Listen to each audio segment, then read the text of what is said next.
Hello there, people of the internet. I've only got a couple of minutes to film this video, but I feel like it could be a fun one. I've been doing a little video series where I've checked out some of my father's guns because people are interested in them. I've shown some of them off on this channel before, but I'm about to show this one off. This is a Glenfield Model 60 made by Marlin. And this one is extremely worn out because this was my go-to rifle growing up. I'm sure a lot of us have had like that 22 long rifle that we had that we just ran a tremendous amount of rounds through, like just a ridiculous amount of ammo through growing up, and that was just the rifle that we had. 22 long rifles were very predominant back during this time period whenever people are children, not necessarily my time period growing up, but back during that time period in our lives whenever we're children growing up. 22 long rifle, cheap, easy, simple, low recoil, low noise. You can get your hands on 22 long rifle. Seeing someone who is of a younger age practicing with a 22 long rifle is not exactly uncommon, as opposed to like if you see a 4-year-old with a 300 Win Mag, you're either going to be very proud or very concerned, depending on how well you know that child. I have the hiccups, I'm sorry guys. But the Glenfield Model 60, made by Marlin, this right here is a tube-fed 22 long rifle, semi-automatic platform with an adjustable rear sight. However, our rear sight, the little piece on this one is missing. That was probably lost some 2 decades ago, back whenever I would use this rifle.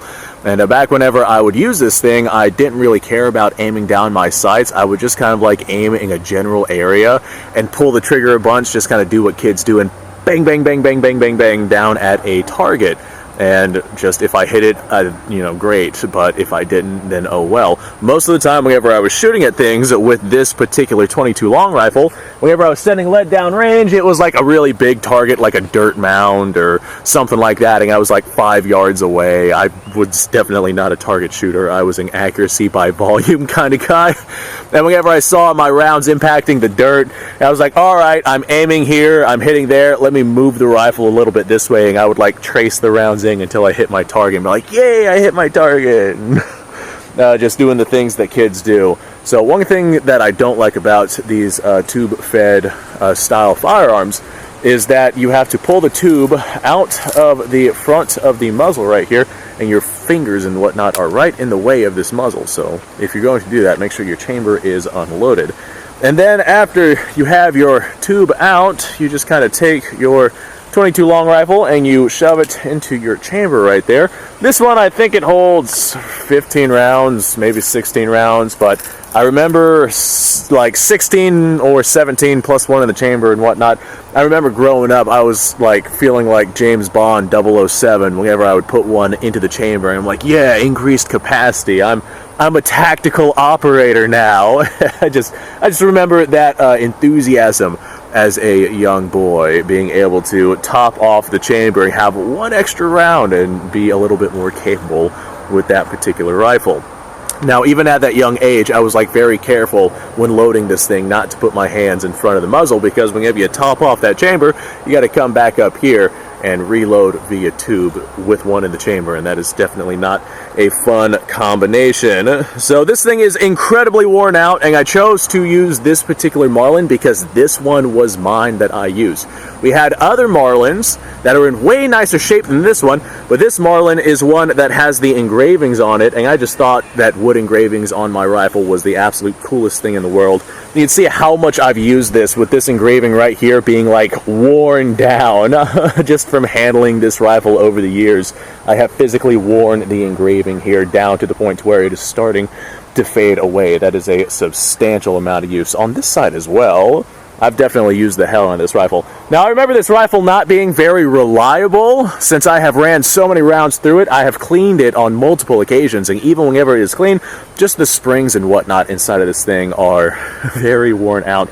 And it is not always, like I said, the most reliable system. I mean, as you can see, just from me trying to load that right there, this thing has also not fired in a very long time. Just trying to load that right there, the spring pushing the bolt forward just kind of slowly lumped it forward.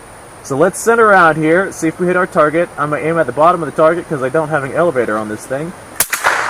I'm not sure if we hit it. Let me aim at the top of the target. Hey, there we go. Oh, there's our malfunction. Notice how that right there did not properly eject, and it did not even pick up another round. Go ahead and cycle that out. Try this again. Nope, again, another malfunction. The spring is not even strong enough in this thing to fully push the bolt forward. Oh, never mind. Maybe that's just the tension on the round underneath. Let's go ahead and try that again. That one also sounded like a malfunction. Perfect. Alright, you see how I can only get through a couple of rounds before it malfunctions. So just because this is a automatic platform, it's not very automatic, but hey, whenever you are 5 years old, you don't really care about that. You don't care if you have to cycle through this thing like this. Alright, is that all of them? Nope, I got us another one. At this point, I'm better off just cycling this thing manually. Hey, we actually had some rounds fire.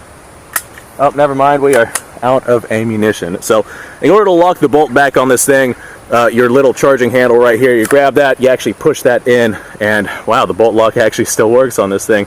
Pull that back, push it in, the bolt lock's open, and there you go. On the top of the receiver right here, there's this little rail. It's a proprietary rail that you can mount a scope to if you feel like it. Like I said, the sights are normally adjustable for elevation. It doesn't look like the front sight is adjustable for windage, so I guess all you have is elevation. Maybe this is dovetailed in? Yeah, it is dovetailed in, so you could adjust for windage from your rear sight. I believe that the sights are adjusted and zeroed at the factory though, so you shouldn't have to do that. Top of the receiver right here where the rail is, there's actually some serrations on the rail, so back whenever this was new and shiny, the sun would reflect off of that shiny surfacing into your eyes. You don't want that, so they just kind of added some serrations to prevent that from happening. And this right here is my Marlin. Look at that. There it goes. Yeah, that is definitely quite worn out. And this right here is not a dirty rifle, because I cleaned it not too terribly long ago, and I didn't run a whole lot through it. It's just very, very, very, very, very heavily used. Back whenever I had this thing, you could get the boxes of 550 for like $7, and I would shoot just a tremendous amount of ammunition through this thing, basically at like dirt piles, ant piles, old soda cans, pieces of wood, whatever it is I could find that was laying around. I definitely got my use out of this, and maybe now that I'm a little bit more gun oriented, I'll replace some springs and whatnot inside of this thing and see if we can get it going again, because that's definitely quite the worn out spring. Anyway, folks, thanks for watching. I do appreciate your time. Like, subscribe, share, description below, link to all sorts of stuff. Go ahead and go check that out. You guys go off, have yourself a fantastic day. I'll see you all on the next episode.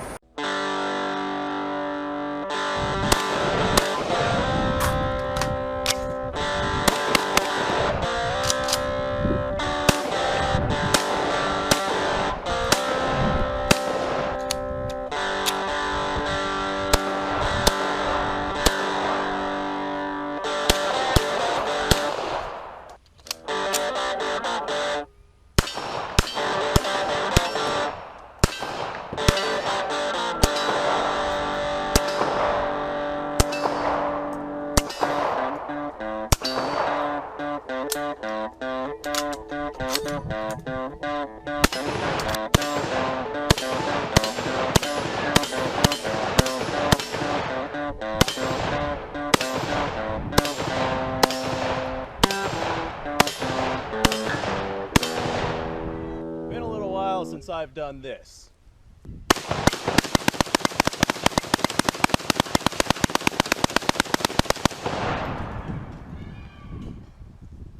Bonnie and Clyde be damned.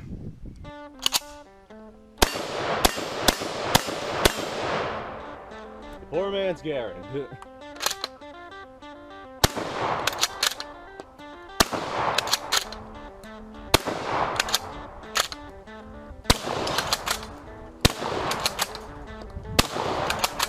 It's a shame that bolt-action shotguns aren't more mainstream.